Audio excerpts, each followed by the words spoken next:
Billy Boy, question for you. To you, what are the most annoying sounds a human can make to you? To me, the most annoying sound a human can make to me would have to be like, "Hey, ladies and gentlemen, I'm Jason Rossi from 92.9." Well, that's just rude. But that has happened, and I think it helped you at times. But yeah, that could be on there. For me, dude, you know what it is? When people rub styrofoam together. Oh, yeah. Velcro, styrofoam. Oh, Velcro I can deal with. I can understand that. There's a lot of what is that? MSMR. People get down with that. I was watching that the other day with my wife, by the way. She was completely freaked out by the whole thing. I don't even know what that is. That's where, like, you have people, they'll talk to you like this, and they'll scratch their microphone, and they'll tell you it's nice to sleep. Nope. Yeah, it's creepy AF. But anyways, there was a study that was done by Gizmodo, of all places, Slow Newsweek, but I did find it a little interesting. They said bunch of people, sound experts actually, what is the most annoying sound a human can make? Number one was vomiting, which, yeah. I get that. I get it. Like, it doesn't actually, I don't think bother me as much, but I also think it's like not spontaneous vomiting, like just the sound of vomiting itself. Like, it's got to be a dry heave. Dry heave. I could see. Yeah. Another one is like things your neighbors do that you can't control, like construction or throwing a party. Yeah, to me, I am currently looking for a 2-family house, and it has to be the top floor. I can't live below somebody. Bill likes it on top. The other one is chalkboard scraping. That one doesn't get me. I don't know. Maybe I'm weird. You know, like the famous. Like, I don't know.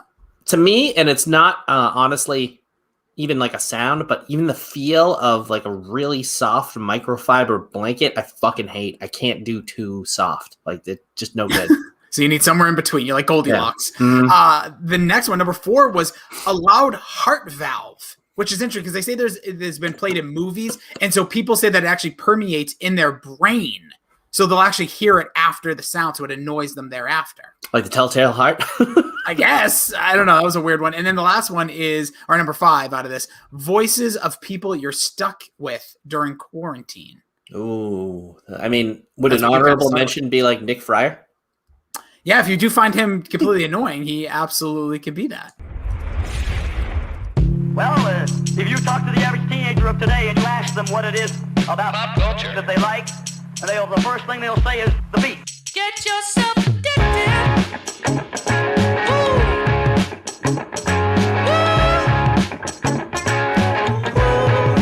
Get yourself addicted.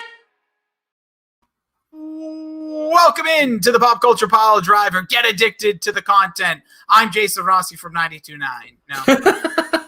Things I used to say in a different lifetime, Bill. Different lifetime. But I am here with my guy Billy here.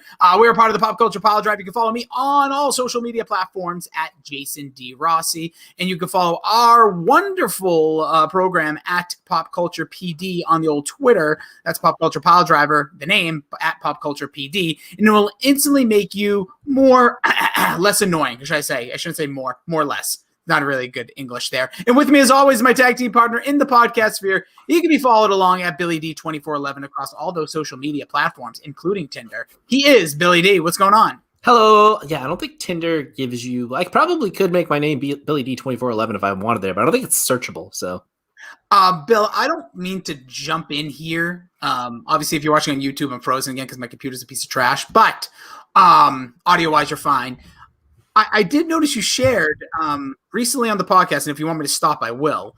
But you talked about a certain person. Yep, stop. It called you out. I just need to say that. That's all you need to know. So you never know. When people say, oh, it's a podcast, you never know who's listening. You literally never know who's listening. Yep. Could be your mom, could be a flame, could be an aunt, could be a teacher. I was talking about something recently on one of the DraftKings streams about a teacher, and then somebody told me that, you know, I wasn't the one bringing up the teacher, but somebody else was, that teacher got word of it. Like a teacher from what, like Pope John? No, not from me. It was with a different person on the dream streams that we do at DraftKings. They were nice things, but then it got back to that teacher somehow. That's kind of cool. A little power of positivity there. Yeah. So just letting you know, the moral of the story is be careful what you say anytime you're potentially being recorded. And that's not just politics. Yep. This podcast can be subscribed to on all social media.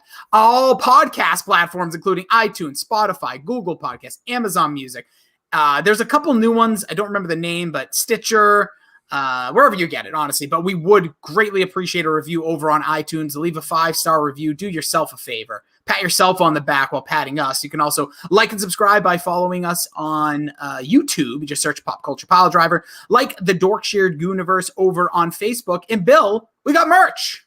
Oh, we do have merch. We got 3 shirts. One of them is, I've heard it both ways one, so go buy that as well for the other podcast that I am a part of with Dr. Joe. But we have the PCP shirt, which I'm currently rocking on the, video version, and I'm not frozen, so you can actually see it pretty decently. And then we have the Rossi's Horrible Take shirt, which all the proceeds, and I believe it's $3 per shirt, unless it's a child shirt, and then it'll be $1, I think. But all the proceeds will go directly to the Frank Says Hi Foundation, so go get some merch. Yeah, I would appreciate that. All those funds are going to go, like you said, and that's going to help us create personal experiences for those affected by cancer patients at the Dana-Farber Cancer Institute. So again, go check out that over at, was it TeePublic? TeePublic.merch.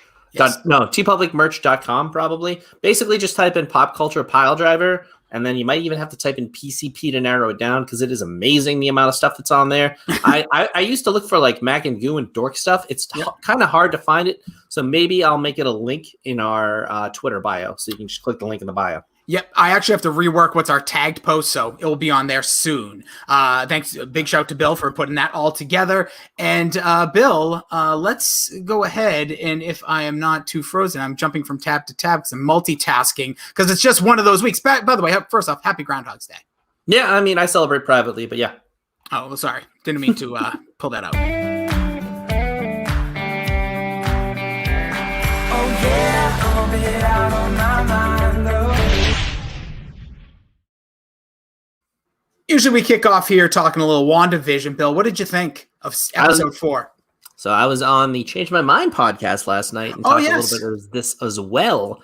I loved it. I know this is the one that kind of got everybody riled up and starting to love it because people didn't like the first few. Losers. I'm kind of a TV nerd, so I really super enjoyed those. And this was amazing. I thought it was a great idea. Spoiler free, but the way the episode started and the way it just kept going, besides, Kat Dennings, it was pretty much a perfect television episode. Oh, you're down on Kat Dennings?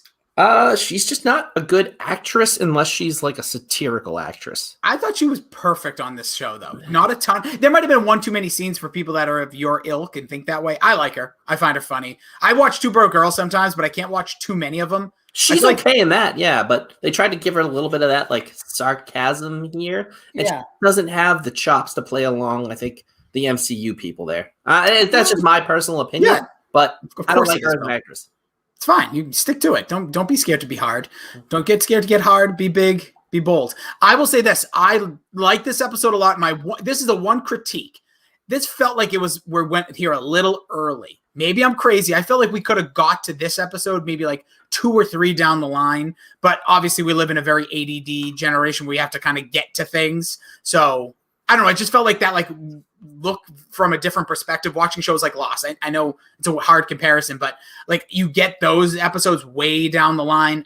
We don't know the scope of WandaVision, how it's going to tie into the MCU. So there's only 4 episodes left, I believe.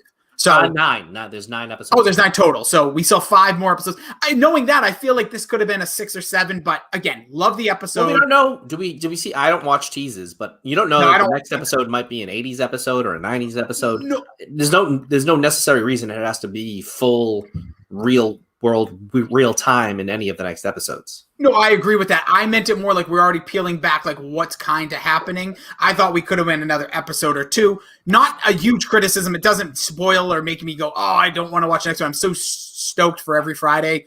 I want to watch in the morning, but I end up waiting because my wife's into it a lot. So I don't know. I just think I don't know the actress, and I don't even know the character's name. I'm really bad right now. But the black actress who's like, I don't know, semi-star, co-star one. She's phenomenal. She is so good. Like, I just believe when she's doing, especially in the show, her character. And I think she plays a bigger role, but again, I don't read ahead. I don't look ahead. I don't know much. I'm not a comic book guy. I'm just like a observer of the television programs and movies. So I liked it a lot overall, but I just thought we went to this reveal and like the little nuances of like tying things. Like, what did that mean 3 episodes ago? We're already getting that reveal. I feel like it's early, but again, like you said, just my opinion.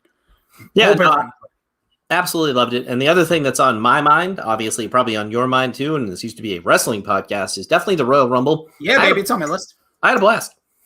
I will say, I think it's now become especially for pandemic, like me and you, obviously we did wrestling all the time, and there'll be some more wrestling stuff coming to the pod channel. We're going to be the new smoking hot buff content boys. You got to come up with a different title. But anyways, the Royal Rumble is definitely the most fun I think people can have watching a wrestling event, because it's easy to watch. Mostly enjoyable, men and women, because there's a men's rumble, a women's rumble. There is, like, if you didn't watch for the last 10 years, you could jump in and watch. If you haven't watched in 7 months, like yourself, I think you were out after Money in the Bank of last year, you could join. It's just so enjoyable. You can bet. We had a little pool that results are going to be coming out tomorrow. People are getting paid, broken friendships over this, but I thought overall it was great. I mean, I had a bunch of chats jumping with people who don't normally watch wrestling. Mac from the Mac and Goop program, he was super in on it. A couple of guys from the Madden League that don't usually watch wrestling were asking for some cracked streams and some WWE network passwords. So it was a lot of fun, a lot of entertainment. And I know Keith had a couple of rough takes for me on this last Dork podcast. He said that he doesn't like wrestling without the crowd, which is a fair criticism. But I do think the Thunderdome, pretty good. I think it's the best thing going in professionals. Well, obviously, this is sports entertainment, but in the sports realm, this is about as good as you're going to get. Yeah, like if you're a wrestling person, AEW has very small, limited crowds. You're seeing the NBA start to trickle people in, courtside Karens left and right. But I agree with you. Like, that happened at SummerSlam last year. So this was like your first real experience, especially on a pay-per-view. And I think it visually pleasing. And I think them being in Tropicana, being in such a huge place, the sound sounds good too. Like of like the slams, like when they were in the PC, everything was so vibrant. Like if you heard like that, it would emanate throughout the whole small place. So I'll have to listen. I haven't caught up. Usually my dork listening happens after this podcast, so probably at some point tomorrow. But I overall, like, I know Davey and Keith both had their eye on it. Oh yeah, they were. Keith was live tweeting it. Yeah, Davey also reached out to me on Saturday asking if he won. He had a weekend, clearly. I sent him the Magic 8 Ball, said ask again later, like in 24 hours. Yeah, no, I mean, some crazy things can happen. It looked like the women's thing was going to be up in the air with, the classic dangling feet. But great performances by everybody. And it was just a hell of a lot of fun. By the way, the courtside Karen thing, I know the 1 Minute Man from Barstool already kind of had this take. But everyone in that situation, from the lady, the guy yelling at LeBron, who's like a jacked up, older, like, sugar daddy, the 25-year-old air quote. By the way, that's going to be you. Woman. Continue. I hope I'll take that. Like the dude from the Barstool was like, if you can get yourself a girl like that who's going to go toe to toe with LeBron for you, amen. Kudos. I'm so happy you said that. Yeah, that is amazing. I think I called that guy a douche recently on a Mac and Goop podcast, and I don't know why I said it. No, he's fine. He had some discrepancies, but who doesn't? Who hasn't? I mean, I like his takes on the 1 Minute Man thing, and that's pretty much the only thing I know him by. And they're all, kind of Bill Burr-esque, like just on the money, like, this is how I kind of feel. Yeah, no, he's really good there. Obviously, great editing. I feel like you would fit, once the days of this current company, once they come draft you in, I think you'd crush it there too, just the way your editing style is. But with that being said, I agree with you. That's like what they call, like, you want like a down ass chick. Like, that's who that is. She's screaming at LeBron James at a game where it's the first time in over almost a year that fans have been allowed. And she's just going at LeBron. And then LeBron, I don't really get that. I love LeBron too. LeBron, get your ratchet ass out of here. Yeah. I love LeBron going after it. And then afterwards, he kind of is, the diplomat, because he has to be, because he's the most famous person who's ever fucking lived, basically. So he kind of plays it cool afterwards. But well done all around on everybody. I'll clap for that piece of media. I will say this. I listen to a lot of Pat McAfee, and he's kind of changing my perspective on certain things. He likes when athletes clap at, like, audience members. Because he says, we never, as an athlete, you can't talk trash because you're supposed to be held to a higher standard. Well, he said, LeBron tweeted, like, the clap, clap, clap, like courtside Karen. I don't really understand the whole Karen, Becky name thing. I don't know if it's a skin tone or if it's not. I don't care. It's an age thing. Like, yeah, Karen is older, Becky is younger. But this woman's younger, but nonetheless. She claims to be 25. She's 25, like Jason Tatum's 19. I saw that tweet earlier. That was a Hall of Fame tweet. That's a good one. That is a good one. Anyways, but just to the point, and just to wrap this up, I think I like it too. As long as you're not being, like, completely, like, offensive. And LeBron's always usually lighthearted with his digs. He's not like a Kyrie. He's not a complete. He's like dink in some ways, but not like offensively. Quick hitters right here, Bill. Got to give a huge shout out. R.I.P. Dustin Diamond, Screech. Oh yeah, pick it up. That one sucked. That one really did, because you know what? We're getting to that point, Bill. We talked about Larry King, obviously, whole different story, and we've had some other deaths, but recently. But this one, like, that was like our age group. That's like your dude, like him, Urkel, not the baby. Like those are like comedy gold for you. And like when you hear these people pass, like it stings because you're like, dude, he was like us. He's only a little bit older. 44. Yeah, that's young. And he had lung cancer, and he didn't come back for the Saved by the Bell reboot, which I still yet to see because Peacock until WWE Network goes there. Ain't into that. But I don't know. That one stung me because he was just like one of the like Saturday mornings was a highlight because you love Saved by the Bell, you love Zach, you love the cast, but like Screech always did the things that made you like he kind of moved the show along.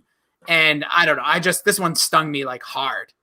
Yeah, it was out of nowhere again. A 44-year-old kid, dead. Well, obviously not a kid, but that's in this day and age, very young, super young. So definitely go watch as much Saved by the Bell as you can. Remember the great memories of Screech. Absolutely hilarious. Child timing actor, like hilarious. Like Urkel was did I do that? Like it hit like a point. Like he had a punchline. Screech was just great comedic timing, especially even though the movie, the show stunk with like the new class, but he was always pretty good in those. And he's just, I don't know. I think he had a talent there, and obviously his life went all sorts of different directions. But the man lived. The man lived, Bill. Yeah, he lived. Final thing I got here, Bill. Did you buy into that whole GameStop stock? No. I try to play it safe with the stock stuff because it's a dangerous game. Sure is. It's a double-edged sword, and I don't know diddly squat about stocks. I'll be honest. My wife and a friend of the podcast, Kevin, they had like this whole coming to Jesus one time, so she's all like slinging. She's got like Moderna. She's like, I'm gonna make bank for us. I'm like, cool, that's great. I have a couple that I just kind of play the long game with, but nothing like hold the line, Bill. Hold the line. Anyways, so this whole thing with GameStop, I had no idea what was going on. I woke up, we had Wes in the chat, all of a sudden become like a stockbroker. I don't know what was going on here. Wes is the classic get rich quick guy. Oh my God. I have similar mentality, but he was funny. He's like, Shime, I'm going to give you $100. Put it on there. And if we win, I split. I'm like, what did he wake up all motivated? Anyways, he must've had that bucked up pre-workout you were telling people about. Hashtag not an ad unless they want to pay us. All right. But one of the kids who got banked, dude, he got made bank. He didn't say the official amount, but from the GameStop stock, he's a engineering student, gave 5 switches to a children's hospital nearby. And I think that deserves as much credit. I didn't see it. It wasn't major news. It was in like Milwaukee. I was having some weird Google searches recently, but I thought that was awesome. Like give back in a certain way. And especially a young kid doing it, not like somebody like me or you that's of older, like who should have a smart mindset. So that kid deserved, I don't think his name was revealed, but he did that. I thought that was cool. Yeah, that's great. That's kind of what Robin Hood should be about, right? Well, I think it's, what are you supposed to steal from the rich and give to the poor or less fortunate? Steal from the rich, give to the poor. My last thing real quickly, please. Here, Keith opened the show talking about, of all things, weather. And he did make a decent point saying, not to date the podcast, but this is in the winter right now. We had kind of a storm where I got like 3 inches. Kind of a storm. I got nothing here. Nothing here. I got 2 feet out here. I got Shaquille O'Neal's foot. I didn't even have to shovel.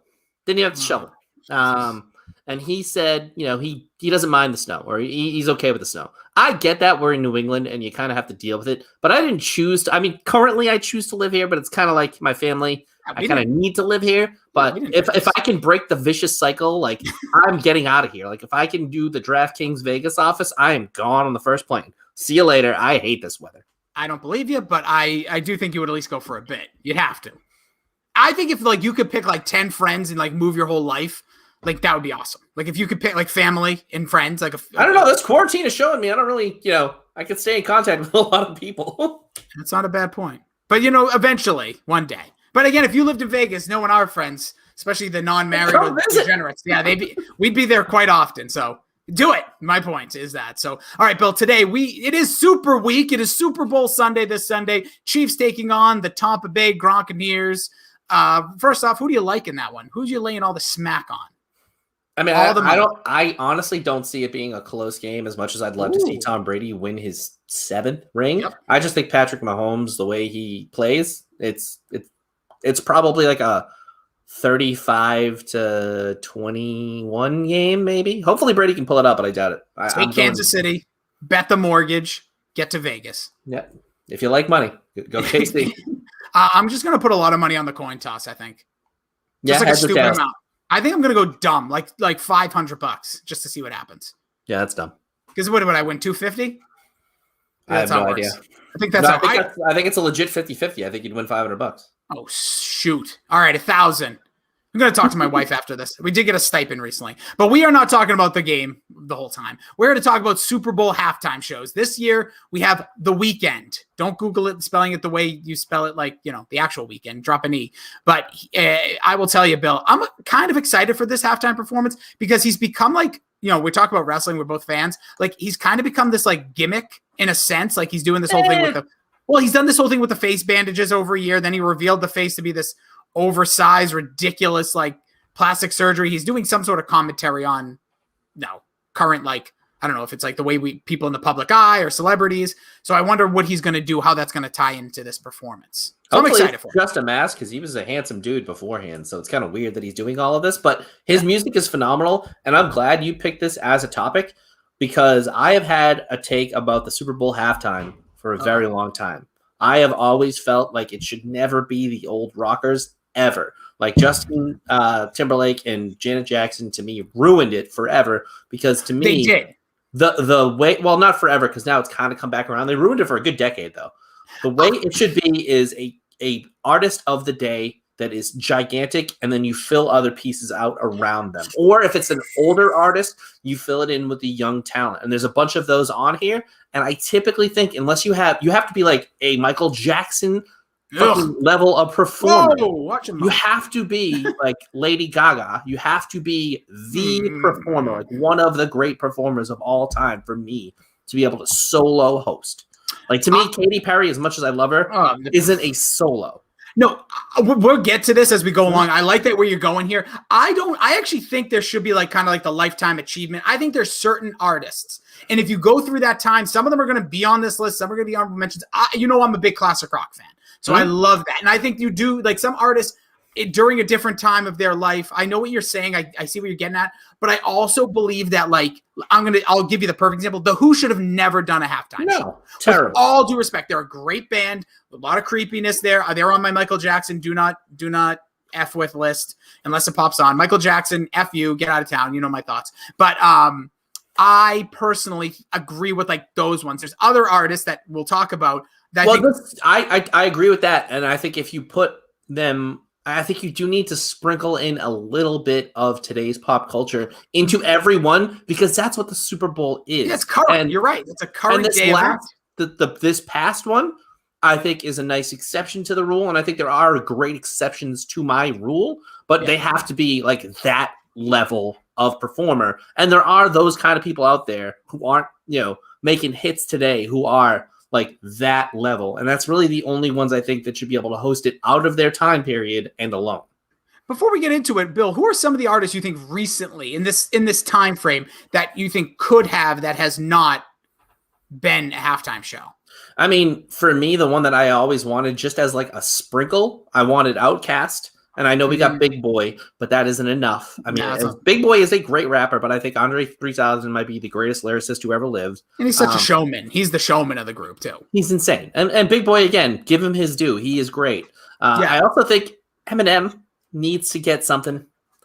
Yeah, okay. I mean, as much as you might not like him, he is, No, it's not that I don't like him. I don't, but I agree with you. But as long as he's willing to do some of his classic hits, which I think you have to if you're playing the freaking Super Bowl. Sure. And then I always wanted when they were in Detroit for Jack White to just come out and do Seven Nation Army, like kind of way Beyonce came out in one of them, just from like the stands with like the marching band. To me, that would be freaking fantastic. Maybe we'll get it this Sunday. Never know. No, I agree with those overall. Because I preface it by saying, who do you think? To me, just one artist I think is like the artist of a generation that we haven't heard. And I know people say Taylor Swift, which that I'd be fine with too. I was just thinking. Yeah, I think Taylor Swift and Adele are two. Maybe they could have teamed up in some way. I think those are two major artists. I'm always going to default to Foo Fighters because I think Foo Fighters over the last 20 years have been the height of the rock group at the time. Pearl Jam's another one that I could have seen do it. Metallica. Like there's bands that like rock and like our arena rock, not necessarily today, but like go back 15, 20 years ago. I think that would have fit, or even that 2004 after, because that's when Nipplegate happened, which spoilers ahead we'll talk about. But those are just some of the artists I look at, like thinking of instead of the Who. Like I would take Who out and put like Foo Fighters in. I would take Who out or plug at the time like Metallica even. Yeah, there's a couple others that I would like definitely love to see eventually. Like I think Post Malone will eventually at least get a couple of songs on one of these things. Drake should get a couple of songs on a couple of these things. Bieber could host one where he's the main act for a little while, I think. Here's my issue with Bieber. Does he have like that type of music though? Yeah, maybe he's got a bunch of songs. He's got hits, but he's not like I don't think he has like that like generational big lift up song, or like, I don't know. He doesn't feel like, and like that was my issue with Katy Perry. And that was my issue also with Justin Timberlake. Katy Perry has like some anthems though. Like, I know, but I just think she was like not good enough to be alone. Yeah, well, didn't she have? She had help, but she stunk. Yeah, she did, but like she was the main thing for a long time in that act. And like, you know, I'm saying like I think Bieber could do it alone. Maybe that was a bold statement, but Miley, I definitely think she's the one. There. That's a good one. That's why I actually thought was gonna be this year, because there was talks about it when they didn't know what was going to exactly happen. The Weeknd got it. I thought Miley would be. Right now, she's hot. She's like in a good place. She's hot, and she has had hits for several years. I mean, Wrecking Ball is amazing, but obviously I'm a huge Party in the USA guy. But both of those would fit. It's a 12-minute concert of a minute of each song. She would crush. I think Jay-Z's got to get on there, and depending on the track Dua Lipa's on, she would fit perfectly in like a few years from now when she has. I mean, she's already got some huge hits, but add one or two more. I mean, even if you sneak her in this one, I would be I would be floored. I would love that. Yeah, I am interested to see if they are going to do that, because you've heard about these travel restrictions and bans being changed, but now it could change for celebrities, which I find interesting. I don't know if you've read. I mean, I'm sure they have gotten the vaccination. I mean, I know some wink, nudge people that aren't in the age bracket or have an important job who've already gotten it. So how dare you say that about Mac? He's a firefighter. All right, so let's get into it, Bill. The countdown begins at number 11, because that's who we are.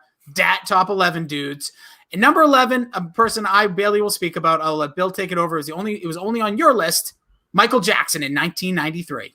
I mean, he was high on my list. I think he was 5 or 6. I mean, he's the king of pop. He's a horrible person, but I'm not going to ignore his accomplishments. If we're going to start, separating out everything every person did in media, yes, please. There's a lot of stuff that you can't watch or do. And I'm sure there's stuff on this list that, we could probably dig into and find as well. But it was a legendary performance. He started it with I felt like a 90-second ovation. I watched it today, and he had all the hits, and he played it like a DJ would compilate all of the songs together that he did. It was like 4 or 5 hits. The big "We Are the World" one or whatever it was kind of ended it, which was meh. But but that's that you got to end it with that ballad, bringing everybody together. But it was he did the moonwalk, he did Billie Jean, he did all the hits, so it was a crowd pleaser. And it was Michael Jackson dancing, and that's amazing. The one thing I'll say about it, the only thing I'll give this is that he was doing it before it was really solo art. This is like during there was big bands and the Detroit marching bands and New York marching bands and stuff like that. So I thought that was like the one cool thing about it. It actually brought like an actual artist into the fold of doing a halftime show. So I'll give him that credit. He is that big. Like he is generational, Beatles level guy. Yeah, he is. He's like one of the biggest artists of all time, whether I like it or not. I'm trying to share this video on Facebook, but not having help. So I'm going to just go back to the podcast. All right, number 10, Bill, coming in. This one landed on both of our lists. From 2012, Madonna. Again, another one of those artists, and she had a lot of help with this one in her performance. But again, Madonna, not the greatest performance. That's why I think it lands here on the list. But she has generational hits. It was a little past her time. But again, she is, Lady Madonna. Lady Madonna. Yeah, she also, I believe, and I'm trying to look this up because I could be wrong on my facts. I believe she was the first one to bust the oldies, if you will. Like, I think even though she's older, but she's more of like a risque artist, if you would. I'm going to do a little fact check real quick. I believe, no, I'm in the wrong. Of course, this goes by, so 98. Sorry, everybody. But Madonna also busted out like some major hits. And she was like, she's another one of those huge artists. Her name almost has bigger value sake than her music at times. So she came out 2000, the year before her. Oh, no, Black Eyed Peas were the year before her. But either way, so she came out to Vogue. Yeah. She had LMFAO in there doing, Party Rock Anthem, which was, now it's like we look back as like a joke, but like huge hit. Give Me All Your Lovin'. Go ahead. Yeah. I was just going to say, she ended with Like a Prayer, which I think is a perfect song choice for her. And who does she have? Speaking about people with discrepancies on their repertoire or their resume, CeeLo Green. Yeah. She had Nicki Minaj, MIA, which was an awesome performance as well. So Give Me All Your Lovin', Open Your Heart, Express Yourself, Vogue, Sexy and I Know It, which, come on, we all get down with that one. And then Like a Prayer, like you said, to wrap it all up. So Madonna coming in at number 10, an icon to start this one. Next up, this was the random one. So I was so surprised it was on your list. The reason this one was on my list, Bill, obviously this is personal as well as like I think Allure, and we'll get into this as we go through. But for me, this one was on there because it's the very first halftime show I remember because my mom, so interesting. I wonder if you had the same situation. My mom loved Diana Ross. So, spoiler, my mom, you're really good at that. My mom goes, hey, let me know when it's halftime. And I'm like watching, my dad used to go to Super Bowl parties when I was a kid. So I'm like, sure, Mom. Like, why? Like, what the hell do you care? And she goes, oh, it's Diana Ross. And I'm like, who the hell cares? I don't know. I'm like a kid. I think I was like 11 years old. And I'm like, okay. And so she goes, but you have to let me know. So we get it. And next year, this woman is busting out hits. She says, stop in the name of love. No, yeah, she's covering. Yeah, stop in the name of love. You keep me hanging on. Baby love. You can't hurry love. Everything has love, by the way. Why do fools fall in love? Chain reaction. Reach out and touch somebody. Ain't no mountain high enough. Jam. I will survive and take me higher. Yeah, I watched this today to kind of get the refresher because I remember it. And when I was doing my research for this, she was super high on a lot of the lists. And it was good. Like, she was a little obviously past her prime at this point, but she was still belting them out. A lot of dancing, a lot of moving around and stuff. It kind of had that, choreography that you kind of see today a little bit. Obviously, the camera work wasn't what it was. That kind of makes totally different. Isn't that so weird to watch? Yeah. I mean, it was kind of like a marching band coverage of it, but it was a lot of fun. And like, it was like, go back and watch it. She belts it out still. Yeah. Most of these are available on YouTube. If not, there's like websites that will grab those parts aside from one of the artists we'll get to later. But I thought Diana Ross, with all intents and purposes, like smashed this for what that performance was. Again, the allure, the big name, big superstar. So Diana Ross coming in at number 9 from 1996. Number 8, we talked about the classics. You're not a big fan of. This is one of my dudes. You knew it was going to be on my list. It is Bruce Springsteen from 2009. This guy has hits after hits. Massive name, known. The reason I think, aside from my fandom, the reason I think he fits this is because he's known as a live artist, like goes on for 3.5 hours, kind of sets the tone. All these artists that go out for like an hour and a half, like it's laughed at and you're paying the same price. So Bruce Springsteen got his just due in 2009. Again, comes out swinging, has the great line of put down your chips, put down your guacamole, and then like let's rock or something like that. He comes out to 10th Avenue Freeze Out, plays Born to Run, plays Working on a Dream, which was a new hit at the time, and then Glory Days. One of the shortest sets, but played full songs and just rocked it with the E Street Band. No other additions to it. Again, that was in the 2009 Super Bowl in Tampa, Florida, where they're going back to Raymond James Stadium. I thought it was a perfect 12 minutes of, if you like Bruce Springsteen, you'll love this. If you don't like Bruce Springsteen, you were probably out getting said guacamole. But I thought it was just a fun-ass performance by an artist that is, by far, I think, the best live act you can see for your dollar. Well, I'll have to take your word for that because I don't think I'll ever see him. But that's very true because I'm sure you'll have tickets one day. Maybe I'll tag along. But I don't like these kind of Super Bowl halftime performances. I'm a big fan of the medleys. And, ending with Glory Days is really nice. That's one of my favorite Bruce songs. I like the poppier Bruce, like Dancing in the Dark. Give me that all day long. But, he's Bruce. It's not what I like. But does he deserve to host a Super Bowl? Sure. Yeah, I just thought in 2009 he had new music at the time. He was fit. He was hot. Like I said, it was a good overall performance and a good little snapshot of a career that spans 5 decades now. So now we'll take it to 2011. We kind of teased it earlier. Black Eyed Peas, Usher, and Slash. A lot of people, Bill, are critical of this performance. I actually think this was one of the better, like, just bang for your buck, even though it's free because we're all sitting on our couches because we're lazy, like, performance overall, and hits after hits after hits. Well, I mean, I always say this about the Black Eyed Peas. They know how to make a good wedding song, and you want that party feel, and that's what they brought you. I mean, will.i.am, you want to, critique him for all of his stuff. He is a great producer of music. I Got a Feeling, Boom Boom Pow. Then you got Sweet Child of Mine. Pump It Up. Yeah. Let's get it started. Like, who doesn't fucking love Let's Get It Started? Can I pause you for 1 second? The Sweet Child of Mine, it's like 35 seconds to a minute. Fergie is so underrated. Her voice, and when she wears leather pants, that's another story. Well, she can either look like she's from Chelsea or from LA. But nonetheless, that performance of Sweet Child of Mine, no one knew Slash was going to be there. He just kind of arrived. I thought that was exactly what made this one of the more perfect mixes, because Slash, a classic rocker, obviously from Guns N' Roses. Fergie, whose voice dominates when she's another great, like Miley Cyrus. The national anthem. Oh yeah, she's good at covers aside from that one, but like I just thought this is what made this one special. Then you, like you said, you get right back into like every wedding song you'll hear, as you were saying. Continue. Sorry. I mean, it's fantastic. Pump up type of music. Oh My God is a great song, and then you get the Usher. Usher is a guy. Man. Yeah, if you put him out there at the right time, I mean, he's got great songs for the Super Bowl. That was really the only one they used him for. But the If You Really Want More, Scream It, like that song. That would be a phenomenal Super Bowl halftime song. And they ended with Where Is the Love, which is your kind of like end with a nice ballad, and that's a great one to end it with. Oh, didn't they end it with Oh, did they? I thought they came back with like I don't remember this when I was watching it earlier. I could pull it up. But I thought they went back to some, but they did have Where's the Love again. You need that crescendo. I think they did that, and in the crescendo they did like a little bit of like a 30-second like big send off with I Got a Feeling again. You're right. Yeah. Which reminds me of Sponge when they performed at an Earth Fest we put on. They played Plow to start and Plow to end. One of the greatest. You kind of got it right. Like that's if you're a one-hit wonder, I want everyone to do that. Start with it, end with it. Who gives a crap? If Deep Blue Something goes like, you say play the hits, they're just going to play Breakfast at Tiffany's on loop. I would love it. Okay, so that is number 7, Black Eyed Peas, Usher, and Slash. Coming in at number 6, this was my number 1, and it really wasn't all that close to me. And the reason is there's twofold. 1, iconic band.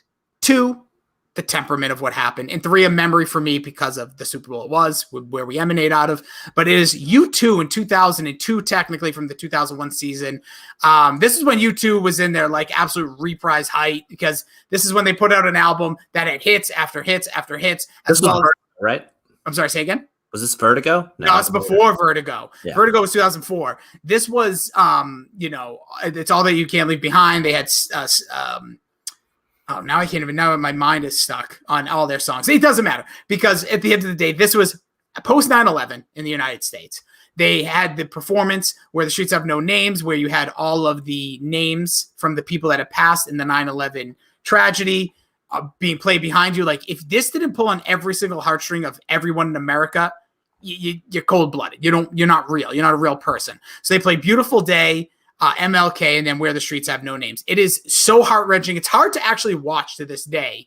Also, it's where the Patriots won their first Super Bowl. Also, again, like I said, U2, iconic band that like remains popular like in these small pockets every so often. This was a huge time for them as well. Hits all over the radio. Like I said, Beautiful Day. I don't know how I forgot about that one, but I look at what stands out to me as the performance is the Beautiful Day. Like, I remember that vividly, and this was a miss by me. I just left him on my list because I hate U2, but I definitely didn't give him the credit for this one, because this one was like not my type of Super Bowl performance, but considering the moment, yeah, they crushed it. Yeah, it just like there's very few bands that I would actually trust in that type of moment. Now, I know Bono can be preachy, and trust me, I get it. Same thing with some of the other artists, the Bruce Springsteens and with political or whatnot. But this was none of that. It was just like an artist that felt bigger, felt like the moment was right. It wouldn't have felt right with all due respect to like an artist of the time, or like a Jennifer Lopez, just throwing something out. Where I just think this was the perfect mix. They obviously didn't know all of the what had happened before the band was signed. The bands usually sign on somewhere in August. So U2, again, that's my number one because I watch it at least a couple times, not a year, I'm not going to pretend, but like every so often when a halftime show is coming up because it's quick. It's so meaningful, especially around 9/11. You see it in a lot of the tributes of things like the 2020s, the 60 Minutes, the specials that will be on ABC or basic cable if you ever turn that on. So U2 coming in at number 6. So we'll get to our top 5 here, Bill.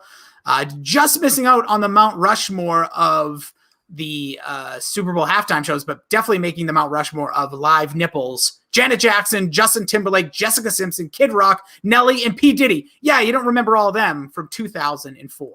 I mean, this is one of those ones that I would say kind of crushed it until the end. And this is what I want from a Super Bowl halftime performance. The kind of legend in Janet Jackson, who I actually like a little bit better than Michael Jackson, as bold to take that may be. Justin Timberlake, who was at the time, just wildfire. Kid Rock, Nelly, P. Diddy. I mean, they crushed this set list. Set list, yeah. The way you move, All For You, Bad Boy for Life, which is that's the freaking the song that Tom Brady still annoyingly plays with Gronk. Diddy, to the tune of fucking Mickey. That was honestly it's absolutely horrible, but it fits in this because it's so goofy. And then Nelly, Hot and Her, which I mean at the time, wildfire. More Money, More Problems, which I still think is like the song that everybody's mom knows, even if they don't like rap. Could be. And then Ball with the Ball. And Cowboy. Smash hits from Kid Rock, like coming out of nowhere with these. I tell you, when I hear Cowboy, I go friggin' nuts. And then they end with Rhythm Nation, which I think is probably Janet Jackson's best song. That song absolutely slaps. And then Justin Timberlake's, song at the time, right? Was it at the time? Rock Your Body? Yeah. Was that like 2003? This is 2004 is the year. 2003 it was huge there for JT. So this was like a phenomenally done performance, and then we get Nipplegate. You get a nip, and it's so funny. Everybody watching, like, you didn't know when it happened. I had no idea. I had no idea. Somebody goes, "I just saw a nipple," and I'm like, what are you talking about? I don't, because she had the nipple ring. You can watch all the superimposed. This obviously changed the whole entire landscape of the world. Like, no joke. People.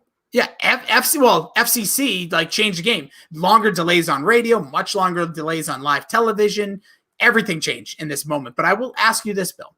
The lyrics are, "I bet I have you naked by the end of this song." Oh. Then he tore the little top part off. So my question is, did he accomplish the goal or did it happen right after? I think he didn't accomplish it at all because we found out she was wearing a pasty, right? I don't know. I don't remember. I thought she had a pierced nip. Who knows? There's so many. Who knows what's real? But I will say this. I loved how Justin Timberlake tried to deny that he knew this was going to happen. Like, he's like, "Oh, I didn't know. My hand got stuck." I mean, they did wonders for their careers, I guess, maybe from this, but they killed the Super Bowl halftime show for probably 10 years? I think it was like 6 years. So I can tell you, they did it, and then it was, we'll talk about some of these artists, but I can tell you classic rock, good classic rock, 7 halftime shows, then we got Black Eyed Peas. Yeah, so it took a long, long time, and even the Black Eyed Peas, pretty safe choice. They didn't really have too much else besides Slash. So it took a while, but this is the Super Bowl halftime performance structure I think that you should strive to, unless you're getting, a legitimately one of the all-time greatest performers ever, like, a la Michael Jackson. I think that this is the way they should be. How dare you keep mentioning him. All right, coming up next, entering into the Mount Rushmore, as the Mac Coup program will tell you, of Super Bowl halftime show. It is actually last year's 2020 Shakira and J-Lo with jam-packing music into what seemed to be like 13 minutes. I think they played the longest set. They did a split set too. So it started with Shakira, then went to J-Lo. I will tell you, Bill, if it was just the Jennifer Lopez part, wouldn't have made my list. Shakira was amazing. Oh, she's so good. She really is so good. And I was going to ask you, and before the show, this was going to be my cold open. No context, Shakira or J-Lo? No context? No context. Because it's, to me, either way, any context. Well, there's no losing. I'm no losing either way. Yes, both of these women are 50 and look amazing. No, Shakira's not that old. Jennifer Lopez is over 50. Yeah, Shakira's probably in her, I'm guessing, early 40s. Okay, either way, still bringing the heat, like Elizabeth Hurley, if you haven't seen her lately. Oh my God, there's the winner. But I'm going to tell you with no context, I'm probably taking Shakira because I own multiple of her albums. With context, and if we're going down that road, we're going down the eggplant you up text messages. I think I'd still take I'm taking Shakira all day. I of course I would take her, but over J-Lo, and she's no slouch. Yeah, I love J-Lo. There's something about, I don't know, just from back in the day. They're both it really was a good mix here. As a guy, Samir, had once told me earlier today, being half I'm going to say this wrong and I feel really bad. Half something, I think he's half Spanish and he might be wrong. Half Lebanese, half Puerto Rican, half Lebanese. He said that was the greatest halftime show of all time. it was all of his being, all of his ethnicity in one. But the Shakira set to start. She plays the drums. Okay. She sings in Spanish. She rocks out in English. If they only played my favorite song by Shakira, Triangle, or what's the name of the actual song? I can't think of it, but it's basically Triangle in Spanish is another word for it. She's a badass. She's awesome. She will whenever, wherever. She-Wolf sucks, but I agree with everything else. I mean, I actually thought she killed it with She-Wolf, and I don't normally like it, but the way she came out with it, the choreography, I mean, they absolutely floored it. Her little, basically, she did with the tongue. Which was unreal. And then J-Lo. Bunny's in there, too. Yeah. I mean, again, our guy Samir, that's his favorite artist. He also was, he was at the Royal Rumble and did a great top rope splash, by the way. That sure did. Showed up on Raw as well. I think we're probably going to see him at WrestleMania. Love it. So, and then Jennifer Lopez. I mean, you forget how many... I mean, she looks amazing. She dances incredibly. And you forget that she has ridiculous amounts of hits. They both have perfect hits for the Super Bowl. Completely agree. It was great. Like, songs that you forget, like Waiting for Tonight's one of my jams. And she played that.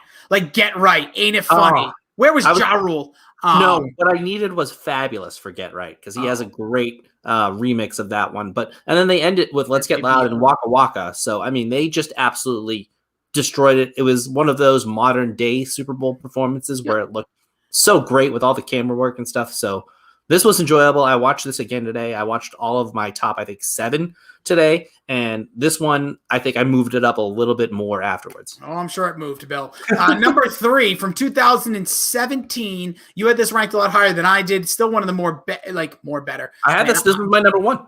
Yeah. Oh, yeah, that's right. Because we did a little shuffle there, which I had my wife help me with because my mind started to bleed with work and life. But nonetheless, number 3, Lady Gaga from 2017. I mean, I think she absolutely destroyed. I remember when this was on. This was one of the Patriots Super Bowls, right? This would have been, I think so. I hate to be that guy now, but I'll tell you right now if it was, because that was 2017. So I believe that Super Bowl 50. Was that the no, LI. What's LI? I don't know. 49? 51? 51? I don't know. They probably won it. I think this is the one that they beat. They came back. Why can't I see all these Falcons? It must. I have no idea. All I remember is I was at work for this. I remember you weren't at the Super Bowl. You weren't. No, I was at work. I may have went to the Super Bowl and then came back to work. I did that a lot for a lot of these, but I remember being at work and seeing Lady Gaga at the top of the whatever it was, and stadium. She was on top of the stadium and jumped down, which was awesome. She came down. What a moment. She sang God Bless America, which was pre-recorded. And then she just goes into like this unbelievable mix of all of her songs. And Falcon. I think she was, the Falcon. Yeah. She was on the edge of like glory, the height of her powers. She has, she did like a Dancing in the Dark, Just Dance, Love Game, Paparazzi, like mix. Then she went into Poker Face, which I think is one of the, like her best songs. Born This Way, whether you like that song or not, you can't deny how good it is. I'll take Born This Way over half of them. The Telephone's a junk song. Oh, I love it. I love that song. I am a huge Lady Gaga guy. I think she's phenomenal. I know. Are you one of the little monsters that don't exist anymore? Sure. I know that we were told by Wes that if we didn't have this on, his wife would riot. I almost didn't want to do it for that. Don't tell me what to do with my list.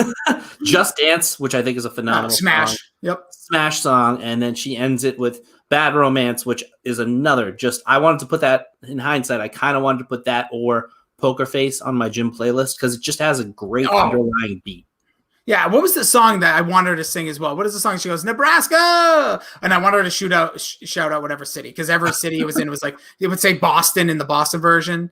It's a slow. Oh, really? Yeah, it's like a honky version. Been a long time since I've been around here.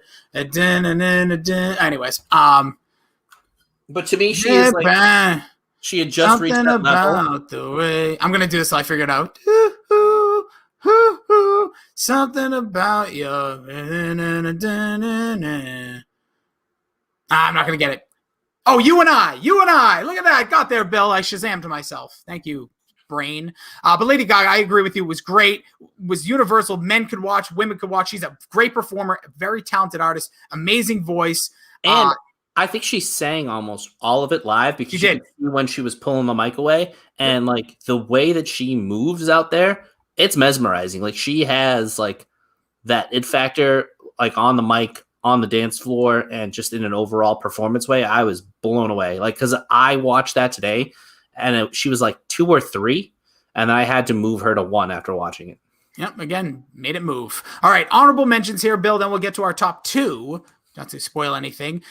We could just do very quick hits on these. I'll tell you all 4 what stood out to you. Katy Perry with Lenny Kravitz and Missy just missed the list. Bruno Mars and the Chili Peppers also just missing it.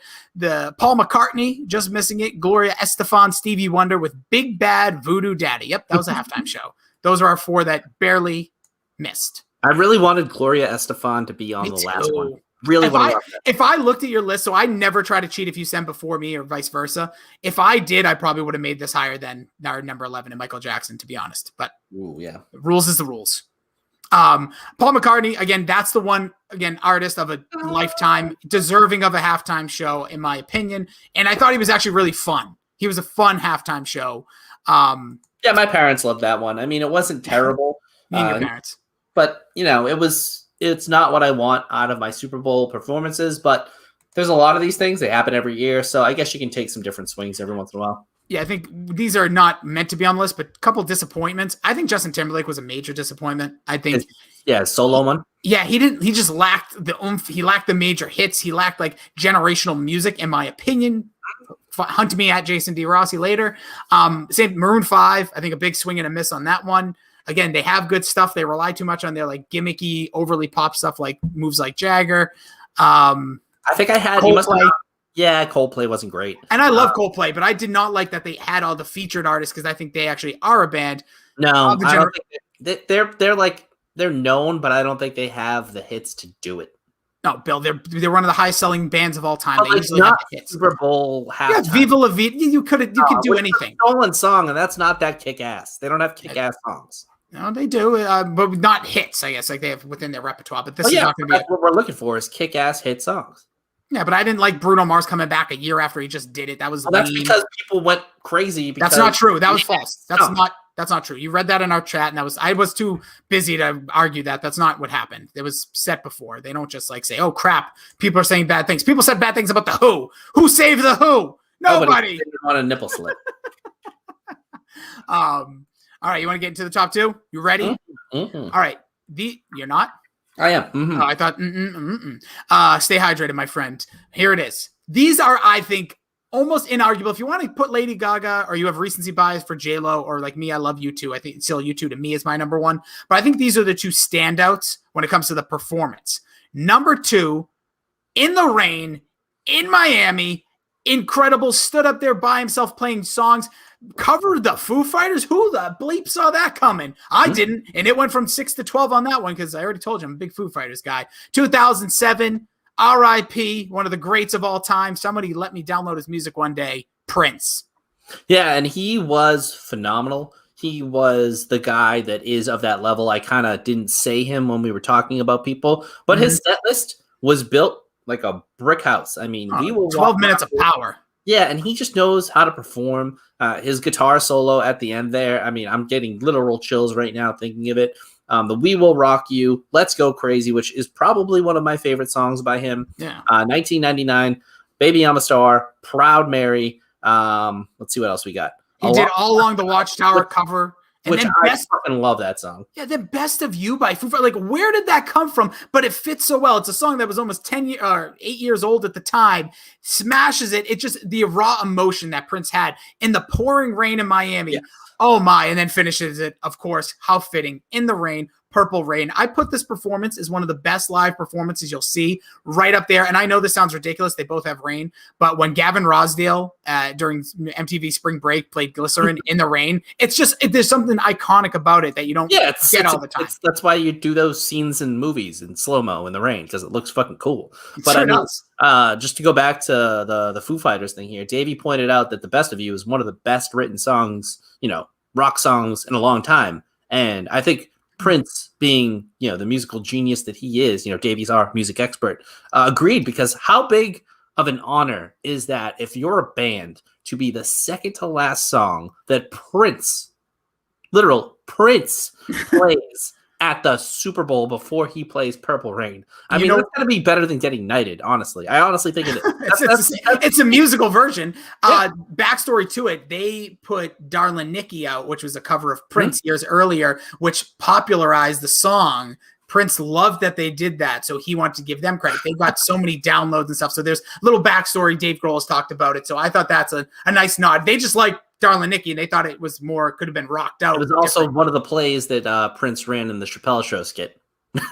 What, Darlin' Nikki? Darlin' Nikki, Computer Blue. I gotta watch more of that show. That's another one of the Rossi misses. I'll be honest. Like I said, YouTube helped me. It was on Netflix. I started watching. Netflix yanked it, and I got nowhere else to go. I think that might have been before we were friends, because that was when I was in high school. No, that was. I thought Chappelle Show was after. I thought Chappelle Show was in like the mid 2000s. I think it started in The hell do I know? Anyways, it's definitely a show I'm more interested. Like I said, I've watched all the clips, all the famous ones, the Charlie Murphy stuff. I've seen it all, but just never watched like in episode. I mean, it started like my senior year of high school in 2003. So yeah, that's when we became best friends forever. Yeah, so I don't know how you missed it.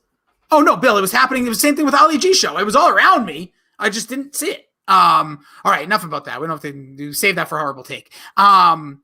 Here it is, Bill. Our number one. So again, very quickly on the list. 11, Michael Jackson. 10, Madonna. 9, Diana Ross. 8, Bruce Springsteen. Black Eyed Peas, Usher, and Slash at 7. 6 was U2. 5, Janet Jackson, Justin Timberlake, Jessica Simpson, Kid Rock, Nelly, P. Diddy and a Nipple. 4, Jennifer Lopez and Shakira. 3, Lady Gaga. Number 2, Prince.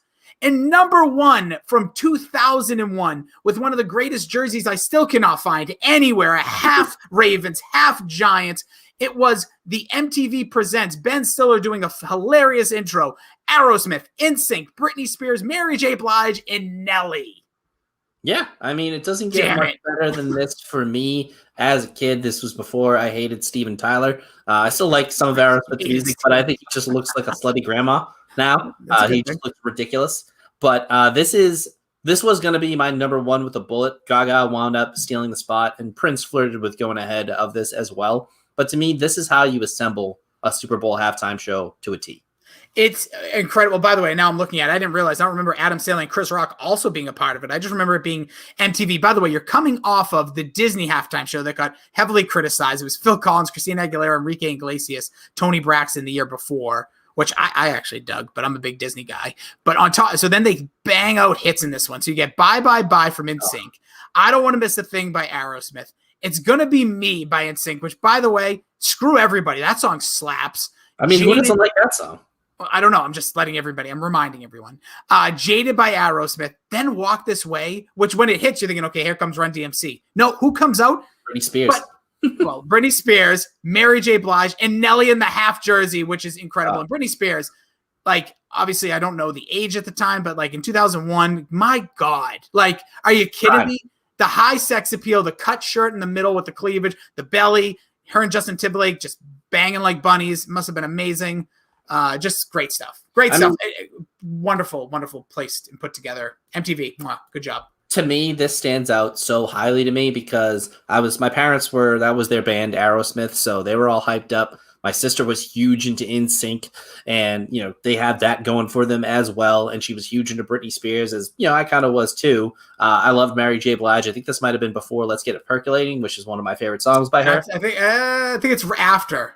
right? It's probably after because that's right around that time. But it's that's another one. Return to beat making, which is probably like 2003. Yeah. But my guy, my absolute guy, one of my favorite artists of all time. Me and Wes might do a breakdown of him one day for a Facebook exclusive. But Nelly, even though he only did one verse of EI, it sent me I went nuts. I was like, everybody in my family right now is enjoying this because their favorite artist literally is performing. And boom, I get Nelly out of nowhere. I was like, this is great. I fucking love this. Yeah, it was an incredible performance. I remember watching it in my parents' bed for whatever reason. But this is an amazing halftime show. It really, they could do this halftime show this today. Week. Yeah, literally, and it would still slap, and people would go absolutely bonkers. Take NSYNC out, or you could bring all the guys in, and it could just be Justin Timberlake, and it would be outstanding. Yeah, I absolutely was floored by this. Then I watched it again today. And the thing that I like that they did with this too is they kind of played a little back and forth in between the songs, like a little fun mixing. Like Steven Tyler would finish the end of a NSYNC song, and then NSYNC would start the next one by finishing, one of their lyrics. So I love when they do that. It was really well put together. It was kind of still not as beautifully done performance and camera wise as say, Shakira and stuff, but it was a lot of fun. It's awesome. It's our number one. If you would like the list, disagree with the list, tweet us at PopCulturePD. He's at Billy D2411. I'm at Jason D. Rossi. Send your hate, your love, whatever. Nudes at Billy D2411 on all the social medias. He'll see it. Nothing bad with a nip. Janet Jackson's or anybody else. And if you are listening right now, why not send us the Janet Jackson nip? It's in there. But yeah, that'll do it for our list of the top 11 Super Bowl halftime shows. This week in Shared Universe. Oh, Billy boy, what's going on? I know you've been a little slut of the DSG. What's cooking outside? I last minute replacement for Shine, and in classic Shine fashion, what?